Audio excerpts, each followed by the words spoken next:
వైఎస్ఆర్ కడప జిల్లా బద్వేల్ మున్సిపాలిటీ పరిధిలోని భావన్ నారాయణ నగర్ సచివాలయం పరిధిలో ఫ్రైడే డ్రైడే కార్యక్రమంలో బద్వేల్ మున్సిపల్ కమిషనర్ వివి నరసింహారెడ్డి పాల్గొన్నారు.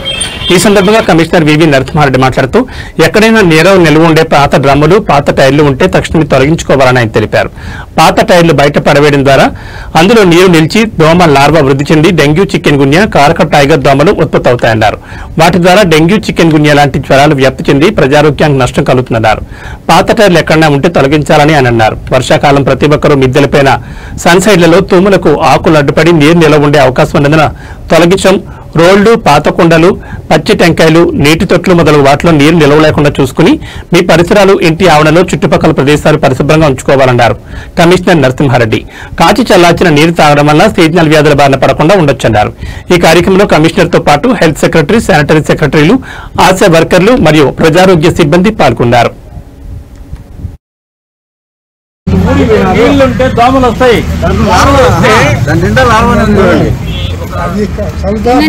సార్ ప్యాడ్ చల్లుకోవాలనేది అటు పట్టి పెట్టుకుంటారు.